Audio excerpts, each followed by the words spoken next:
नमस्कार मित्रांनो, स्वागत आहे तुम्हा सर्वांचंच आपल्या आजच्या या व्हिडिओमध्ये। आपल्या आजच्या या व्हिडिओमध्ये आपण जाणून घेणार आहोत लग्नानंतर होईलच प्रेम या मालिकेच्या पुढील काही येणाऱ्या भागांचे लेटेस्ट आणि इंटरेस्टिंग अपडेट। त्यामुळे पटापट व्हिडिओला लाईक करा, चॅनलला सबस्क्राईब करा आणि बेल आयकॉन आठवणीने प्रेस करा। मित्रांनो, आपल्या आजच्या या व्हिडिओमध्ये आपण जाणून घेणार आहोत की कशा प्रकारे पार्थ हा त्या दीपकला शोधून काढतो आणि त्याच्याकडून सगळं सत्य उघडवून काढतो आणि मग त्याला खरं कळतं की नंदिनी स्वतः लग्नातून पळून गेली नव्हती, तर तिला दीपकने पळवून नेलंच होतं। पण हे सगळं वसुहत्याने त्याला करायला भाग पडलं होतं आणि हे सगळं ज्यावेळेस तो घरी येऊन सगळ्यांना सांगतो त्यावेळेस मालिनी आणि जीवा दोघंजण मिळून वसुहत्याला घराच्या बाहेर काढतात। मग मित्रांनो, आता नेमकं काय घडणार, कसा पार्थ दीपकला शोधून काढणार, जीवा घराबाहेर कसं काढणार वसुहत्याला, सगळं पाहण्यासाठी आपला हा व्हिडिओ शेवटपर्यंत नक्की पहा, म्हणजे तुम्हाला प्रत्येक गोष्टीचे अपडेट अगदी डिटेलमध्ये मिळून जातील। तर आता आपण पाहतो की रम्याने पार्थच्या डोक्यामध्ये भूत सोडलेलं आहे की कशावरून नंदिनी स्वतःहून लग्नातून पळून गेली नव्हती। त्या दीपकने खरंच तिला पळवून नेलं होतं की ती कोणाबरोबर गेली होती, कोणाला माहीत। आता मात्र पार्थच्या डोक्यामध्ये हा विचार सतत फिरत असतो की नक्की जर दीपकने नंदिनीला पळवून नेलं होतं तर मग नंदिनीला जीवाने कसं काय मदत केली आणि तो तिला इथे कसं काय घेऊन आला।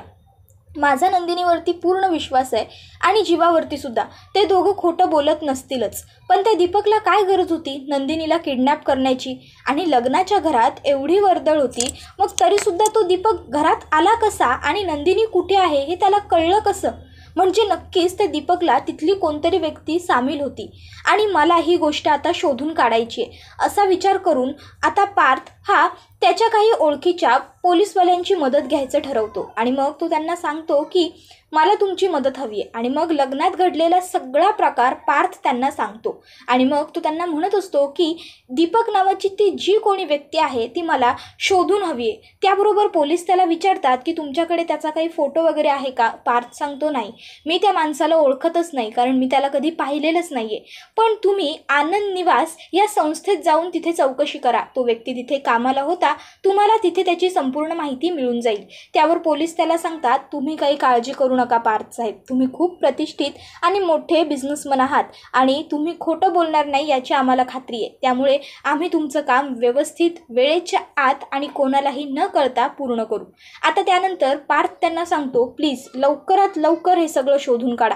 आता पोलीस हे आनंद निवास या संस्थेत पोहोचलेले असतात। आता तिथे गेल्यावरती ते सर्वात अगोदर तिथले जे सिनियर स्टाफ असतात त्यांना भेटतात आणि त्यांच्याकडून आता दीपकची माहिती मिळवायला सुरुवात करतात।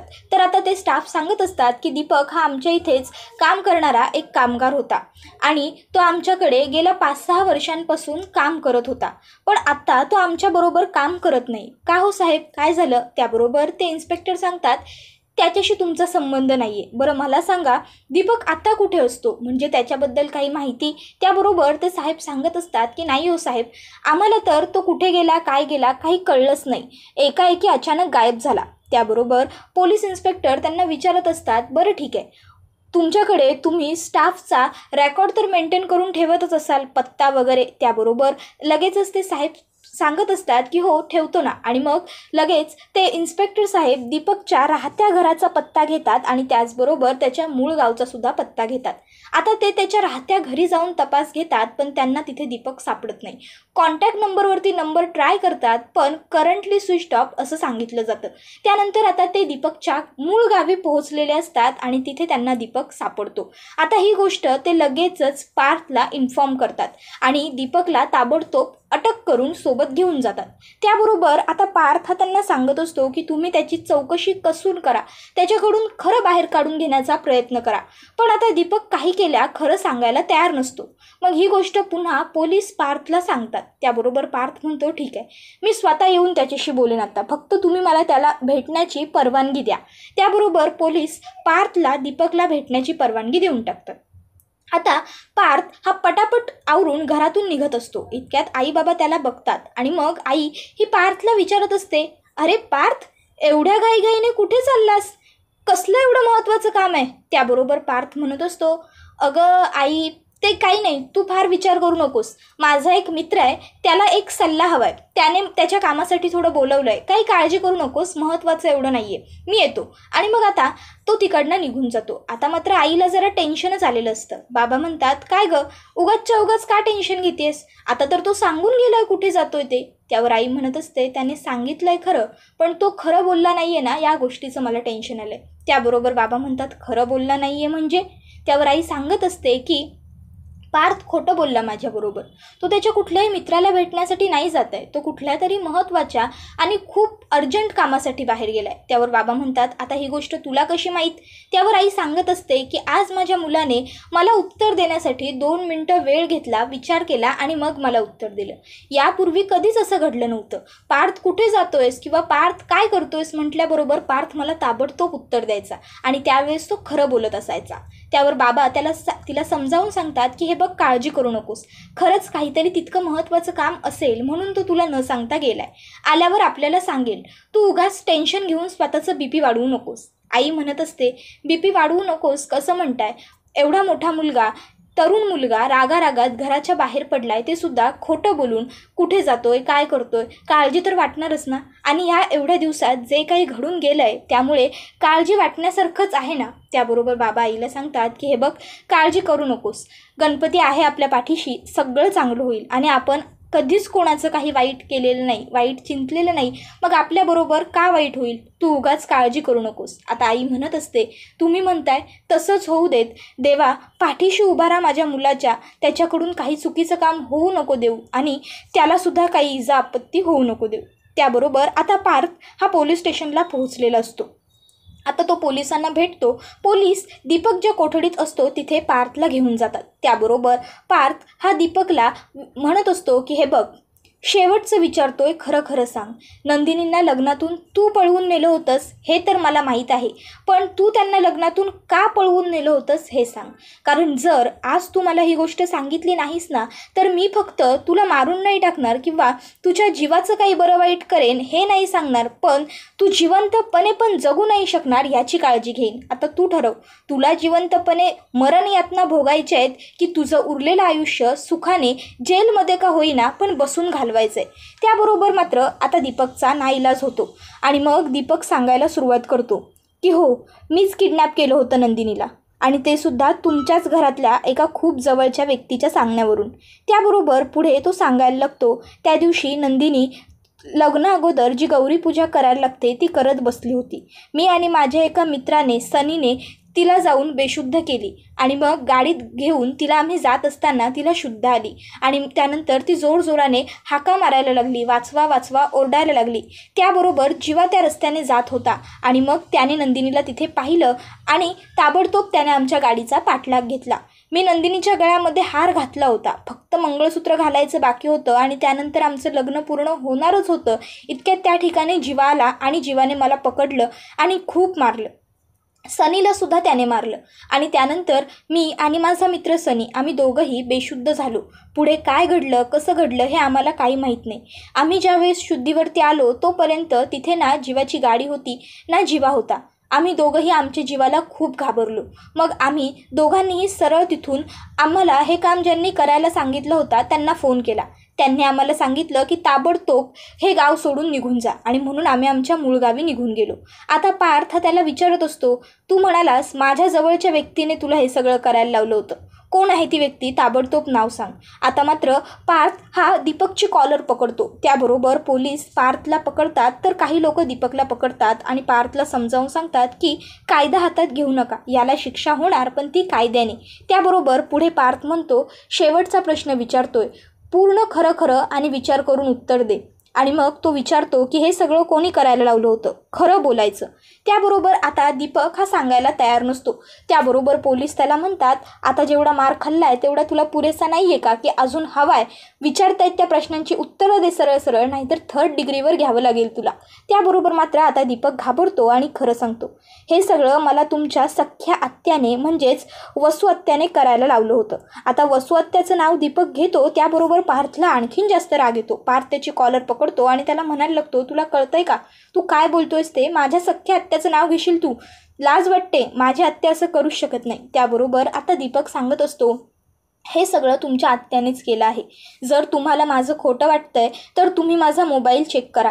मला वसू आत्यांनी गंडवू नये यासाठी मी त्यांच्या आणि माझ्या बोलण्याची रेकॉर्डिंग करून ठेवली होती. तुम्ही ती बघा, म्हणजे तुम्हाला खरं काय ते समजून जाईल. त्यानंतर आता पार्थ आणि पोलीस मिळून ती रेकॉर्डिंग ऐकत असतात. तर त्यामध्ये वसू आत्याने दीपकला स्पष्टपणे सांगितलेलं असतं की तू नंदिनीला किडनॅप कर. नंदिनी सकाळी ठीक या वेळेस गौरीपूजन करण्यासाठी देवघरात एकटीच बसणार आहे. तिच्याबरोबर त्यावेळेस कोणीच नसेल याची काळजी मी घेईन. देवघराची खिडकी उघडी असेल, तू त्या खिडकीच्या आत ये आणि नंदिनीला किडनॅप करून घेऊन जा. आता हे सगळं रेकॉर्डिंग ज्यावेळेस ते लोक ऐकतात त्यावेळेस पार्थच्या पायाखालची जमीनच सरकलेली असते. त्याला खूप मोठा धक्का बसलेला असतो. त्याला कळत नसतं की वसू आत्याने हे सगळं काय केलं.